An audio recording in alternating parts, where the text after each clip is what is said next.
Mark Katz, dating coach for smart, strong, successful women and your personal trainer for love. Welcome back to the Love You podcast, where you're going to learn everything you need to know about men, dating, sex, and relationships from a man's point of view. I have this theory that I expound upon in Love You, and it sounds a little radical, but I don't think it is. I call it full trust or no trust. In other words, if you can't trust a man, you shouldn't be in a relationship with him. You can't marry a man if you are predisposed to thinking he's going to lie to you. The problem is that this isn't as clear-cut as it seems. You don't trust men because you've been burned by men before. But as you know intellectually, the next guy has nothing to do with the last guy. You may have been cheated on by 10 straight men, but that has nothing to do with me, right? The next guy who's talking to you, which is why my advice on the subject sometimes sounds counterintuitive. A man doesn't need to earn your trust. He needs to start with your trust. If he loses your trust, then he risks losing the relationship. Most women I work with, based on obvious reasons, approach things from the opposite perspective. And again, you've been hurt by men in some capacity. Maybe he lied about his age. Maybe he lied about how much money he had. Maybe he lied about wanting to get married. Maybe he had a full-blown affair. And because of these lies, you're going to remain vigilant that it doesn't happen again. And what happens is that you approach dating more like a police officer interrogating a guilty suspect. You're actively looking for holes in his story as opposed to giving him the benefit of the doubt. And you defend this way as a protective mechanism, right? It makes perfect sense, doesn't it? What you don't realize is the downside. You're only protecting yourself from true love, which involves letting down your guard, being vulnerable, and trusting, right? So just a call to awareness for everybody listening. It is not guilty until proven innocent. It is innocent until proven guilty. And if you still think I'm wrong about this, that your way makes sense and is just as effective as my recommendation of leading with trust, right? Instead of making him develop trust. I'm going to test him for 3 months and see if he's trustworthy. No, he starts with a clean slate. Consider doing a role reversal if you still think you're right on this one. You go out with a man. The man thinks women are lying, cheating, selfish, crazy gold diggers because his ex-wife left him for another man, took the house, kids, half his income in the divorce settlement. How does his worldview feel to you? Does it make you like him more? Does it make you want to share more with him? Does it make you want to prove to him that you're not like his ex? No, it does not. It makes you want to find a man who likes women. It makes you want to find a man who trusts women. It makes you want to find a man who makes you feel good in his presence.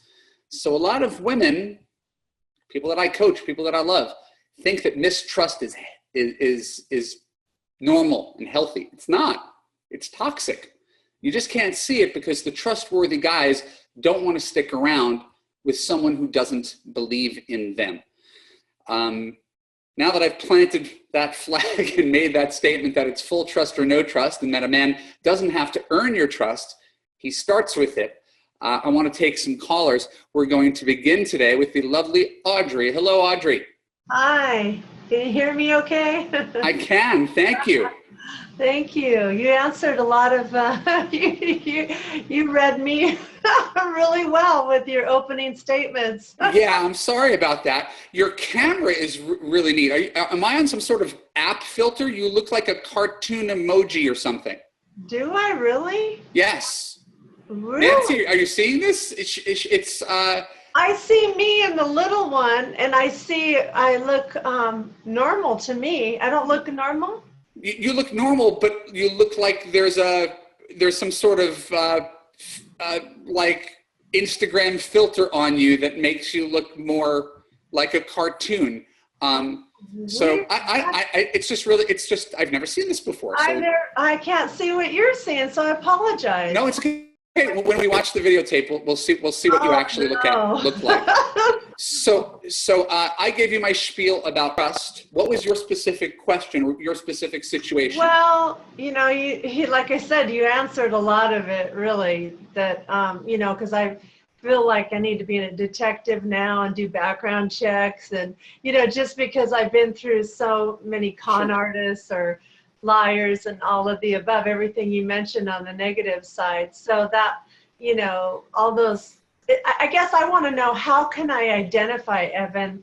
How do I know? What are some good signs to look out for? What are some positive messages to look out for with a man, to know that I can trust to develop something with him, to develop a friendship? And that's another thing. A lot of them don't want to do a friendship. They're not old. They don't believe in that. They're into microwave speed, you know, as fast as they can, you know, get you undressed, virtually sitting right in front of, you know, and I'm just not into that. So, you know, it's like I want to dismiss them most of the time right off the bat. Yeah. Because they're just, their head is somewhere else, you know, Sure. they're not thinking about friendship. So how do I know? Because I know my mistakes have been with some men, letting them rush me and thinking that, oh, they're really crazy about me. This is really all this attention, when really those were all red flags. They didn't want to slowly brew or slowly kindle the fire, you know? Sure. So that's what I'm trying to get at, because I've made, you know, some mistakes where I should have dismissed a few of these people. I would have had less damage than scar, you know? I understand. All right, we're gonna go deep, and we're gonna get challenging. And so, I as you're talking, I was writing down questions for you. So, are you ready? You Sure. are about to be interrogated here. So, Okay. all right. That's all right. So the men who've proven to be liars and scammers and con artists, is there any common thread between them? And when you say common thread, what do you mean? I actually mean a common thread. These are your previous relationships with men who, it sounds like they've told you like whoppers of lies. It's not just that there's a guy who wanted to date you and, you know, thought you were attractive and decided he didn't want to marry you, because that's just called dating. You're talking about colossal lies. Right. You even use the word con artist. So is there a common thread between the guys who told the colossal lies? Yeah, they were, like, I'd say emotionally abusive, sociopathic, narcissistic, like heavy duty, you know, like they got it down pat to a science, you know. What attracted you to them? Well, what attracted me to them is, I thought that, and not all of them have been that way. I got out of, I'm just looking for patterns here. I don't.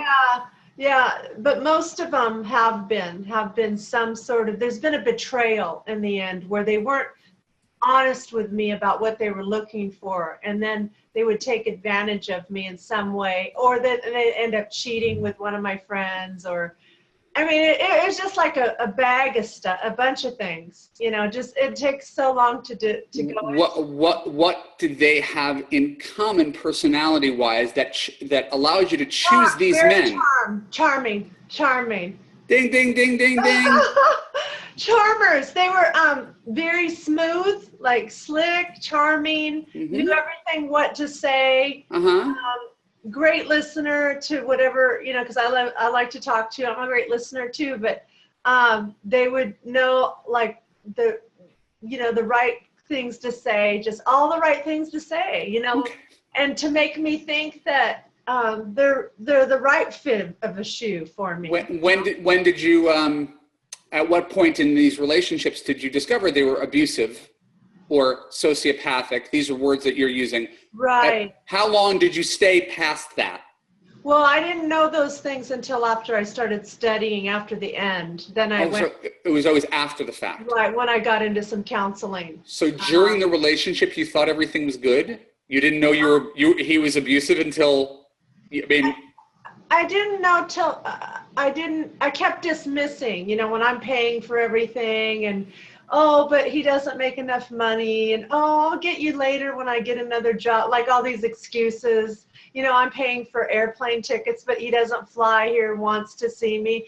You know, just thinking that I'd make up excuses for all the red flags, if that makes sense, Evan. Okay. So really, I should have been out of it a lot sooner when it came on. All right. So I usually do all the talking, but in this case, I let you do the talking, and you just identified the problem, right, and the solution. When you were asking me, so what am I looking for? What are my red flags? What should I be paying attention to? Well, evidently you're a sucker for charm. So we need to not say, I want a guy who's got no charm, who's socially awkward and weird, but right. We're not going to put so much of an emphasis on charm because it's not necessarily a good indicator of integrity. Right. Right. You've made excuses for men, stuff that in retrospect, you saw the patterns, right? And you swept them under the rug because you were in the moment, insecure, didn't know better. Well, you don't have the excuse to say I didn't know better now. Exactly. Right. So you see those patterns again, then you actually have something to act on. Right. Oh, right. I'm gone. So, but there's a way where you could overcorrect and shoot yourself in the foot. And that's the other thing I want to address, because the thing I've told you so far is this sort of easy and obvious stuff, right? You don't trust your own judgment. Yeah, that's the biggest problem. You hit it right there, because there's been too many just losers, pardon my language, but losers that have no business in my life, and I let them in. And that hurts.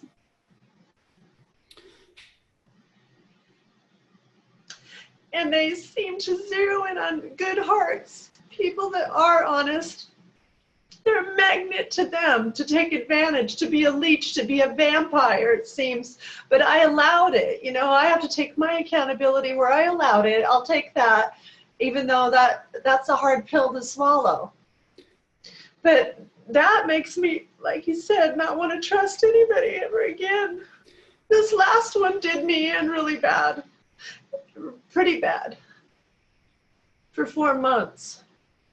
And I shouldn't have even been talking to him for a week on the phone, because he was,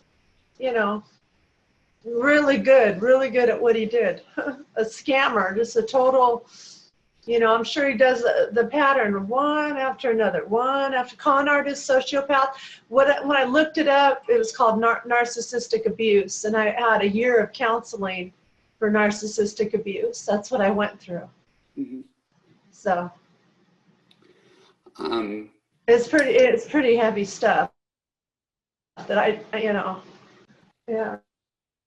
It makes you doubt, I'm self-confident as a woman, a businesswoman, and what I do for my creative outlets and things that I do, I'm very confident.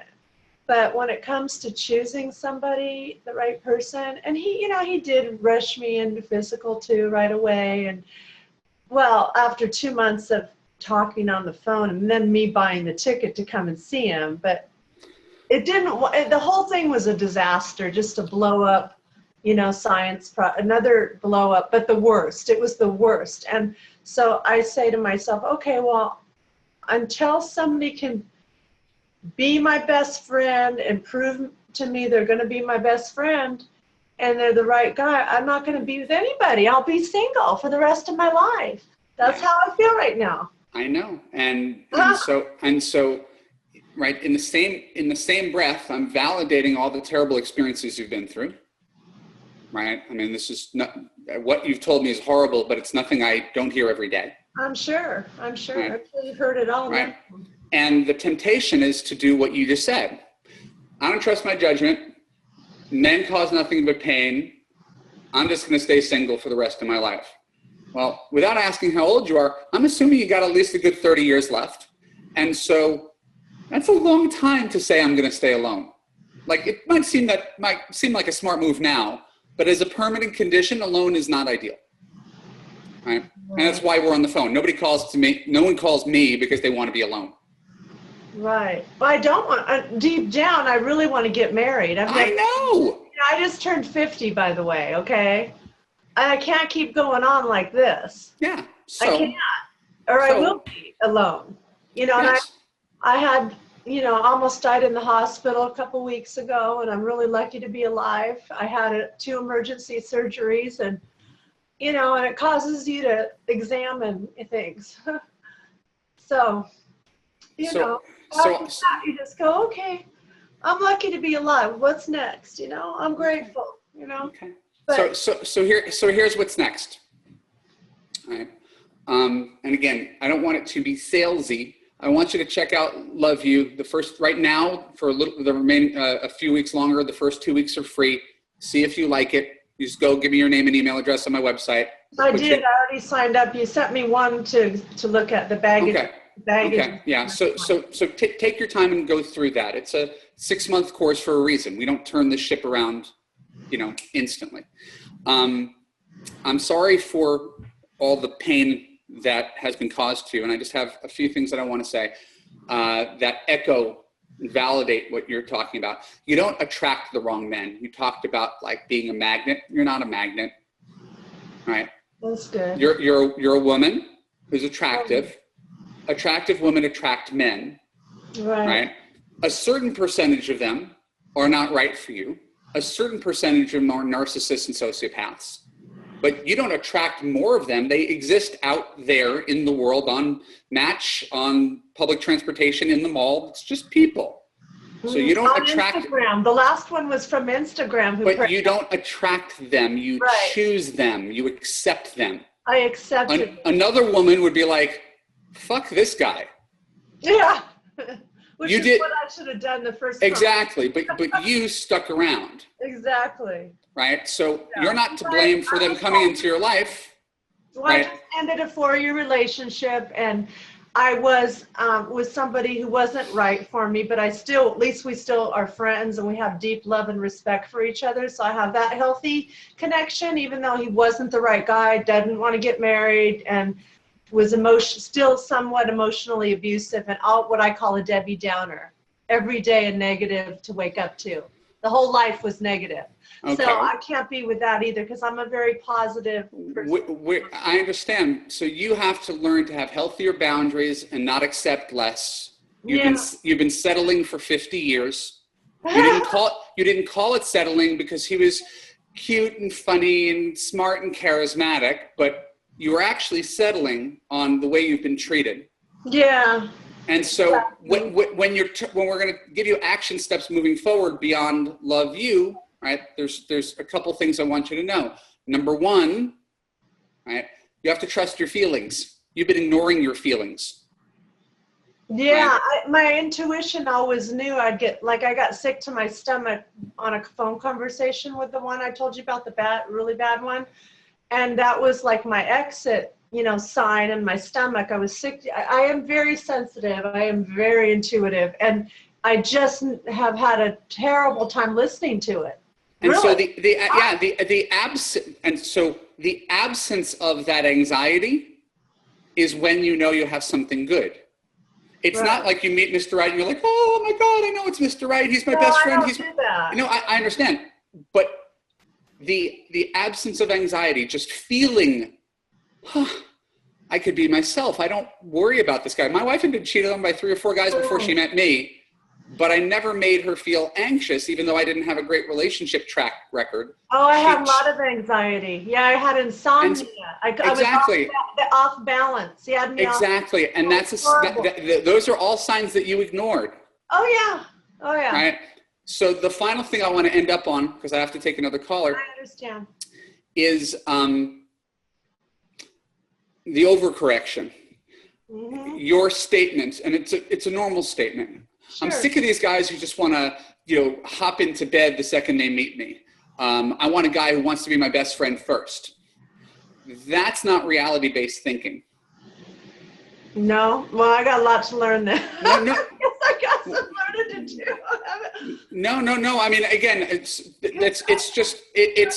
you're setting yourself up for failure, right? And I'm on your side. I'm here to help you. Sure. I need all the help I can get. So, and again, I do this before, but you know what a Venn diagram looks like? Circle and circle? No, but that's okay. So there's what you want. There's what he wants. Right. Right? In a bad relationship, they don't overlap. Mm-hmm. Right? In a good relationship, they overlap a lot. Mm-hmm. Right? So we're just looking for a point on this graph where you get what you want, which is a sense of trust before anything goes anywhere. Mm-hmm. And what he wants is instant gratification, which in and of itself doesn't make him wrong. It makes him a man. Mm-hmm. So you can't get angry at men for finding you attractive or trying to get laid. Because Right. to get angry at every guy who does that means essentially I'm going to be angry at all men all the time. The order for men is, wow, she's really attractive. I'd like to go out with her and see how far I could get with her. And then over the course of a month dating, being like, she's pretty cool too. I really enjoy spending time with her. She makes me feel good about myself. The I want to be her boyfriend comes later. The I want to get laid comes first. Now, that doesn't mean that you're entitled to put out for a guy after a night because he wants to. Yeah, but how many months do you? No, it's not a matter of months. This is the point. Okay. Men need to understand that women have different needs, right? Women want friendship and trust. They don't want to invest their heart Emotional, in another. for me, it's a heart and emotional connection. I'm not suggesting you're wrong. I'm suggesting that you can't be angry at men for being men. Good men find women attractive and try to get laid. That in and of itself is not an indicator that he's a bad guy. Right. So if you dismiss every guy who thinks like that, you will probably be alone until you're 80 because you're dismissing all of men. It's dangerous to ever say all, but most guys kind of operate with the shoot first, ask questions later. They decide if they want to be your boyfriend afterwards because when he sees you, all he knows is that you're attractive. He can't look at you and be like, she seems like she'd be a really great wife. He can't see that at a party. Right? So the thing that you want takes some time. So it's finding a point on the graph where he has to court you and date you, right? Call you, follow through, ask you out, take you out to dinner, build trust, right? You use foreplay, right, before you have sex. And the picture becomes a lot clearer in 5-6 weeks as to whether he's boyfriend worthy. It doesn't have to happen in a night, but he still feels like he's making forward progress. It's not an either or. So any guy who's like, I insist on getting laid the first night is going nowhere with you. And you need to be in love with me before I take my clothes off, and you need to profess your love and devotion to me in 3 months, and then, well, most guys are not sticking around for that either. So there has to be a point in between those two extremes. Well, that's what my thing was. You know, I learned that from Steve Harvey. He says, don't give away the cookies for 3 months. Yeah, don't listen to that. Let's just say that you shouldn't have sexual intercourse with a guy unless you feel really secure that he is already your boyfriend, has declared himself your boyfriend. I want to know that he's screwing around. Exactly. And so that's up to you to enforce that boundary. Yeah. Well, right? I need to find out how can you find that out? Maybe you'll teach that in your course. I don't know, but I want teach, to know. The course teaches everything. But how do I know that I'm the one that he's, being intimate physically? Because most guys don't have the bandwidth to call you every day, see you 3 times a week if they're doing that with someone else. Right. Well, I don't know. There's some crafty men out there, trust me. All right. Well, thank you for sharing your feelings with me today. I hope it made a difference. Yes, it did. Thank you so much. Nice meeting you. It's my pleasure. Evan. I'll be looking out for love yous. I appreciate it. Enjoy the course. Thank you. All right. Bye-bye. Our next caller is named Amy. Hello, Amy. Hey, how's it going? I'm great. You look gorgeous today. What is that you're wearing? A new dress. All right, Amy. How can I help you today? Good point. So I'm calling because this has happened to me almost I think 4 or 5 times now, but the last 4 or 5 times that I've started dating guys, I'll go on 2 or 3 really good dates with them and then just never hear from them again. And it's starting to make me just not want to even try anymore to trust any dudes at all. Okay. Well, let's separate those 2 things, because you use the word trust, which is sort of separate from belief. You want to give up on dating. What have they done to actually breach your trust? Well, it just makes me feel like all guys are just gonna like get bored. You know what I mean? Which to me is kind of a matter of like if I trust men in general or not. Okay. Yeah, because there's something, your question's simple, but there's something sort of a little messy and incoherent about it. I can understand feeling down about dating relationships and men if it's the big revolving door of dating, online dating, Tinder, big city. I could understand losing faith. To me, that's different than trust, though. Trust implies that someone had to have promised you something and then lied to you, literally done the opposite of what he said. To go out with, if you went out with a guy twice and you decided you didn't want to see him again, that doesn't mean the man shouldn't trust women. Yeah, I guess you're right. I guess trust isn't the right word, but I am starting to lose my faith in dating. Okay, well then let's focus our energy on that. I mean, the call is about trust, but I think these things are easily conflated. But I want you to see, very clearly, Amy, your issue isn't that you don't trust men as a gender, as if they're all monolithic and liars, right? I mean, you don't really believe that, do you? You're losing faith that you're going to find a good guy who gets you and wants to commit to you forever. Yeah, exactly. Okay, and that's reasonable, right? That's a reasonable feeling, more than assuming that 50% of the population is all bad. Okay? Yeah. Right, so let's focus on that.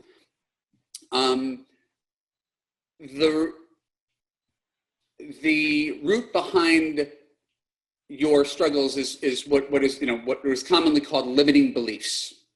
Okay, are you familiar with the terminology of limiting beliefs? I don't want to be pseudo-psychologist with you. I don't think I am, actually. All right, so a limiting belief is one that limits your life potential, right?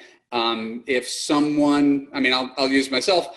If someone said, "Hey, who the hell are you? You're just a failed Hollywood screenwriter with a big mouth. Who are you to give dating and relationship advice?" My limiting belief is, well, I guess I would have to have a PhD in psychology and go to some coaching institute in order to do this, right? The fact is, I don't. Does it make sense? Right? And if I limited my beliefs as if that was true, this is the only way to be a dating and relationship expert, is to follow this path.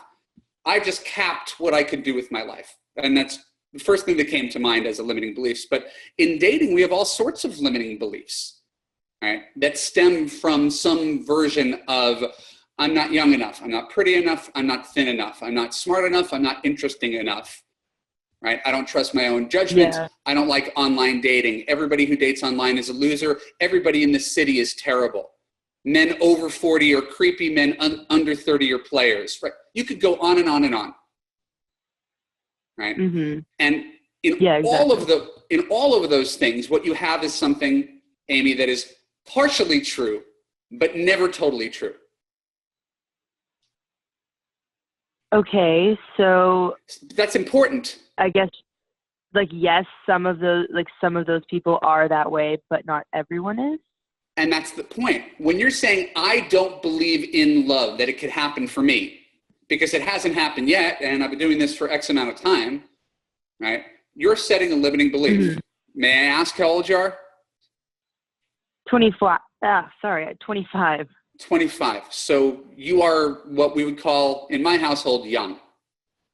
Okay? Okay, good. Right? So you're young. You've been a college graduate for 4 years, right?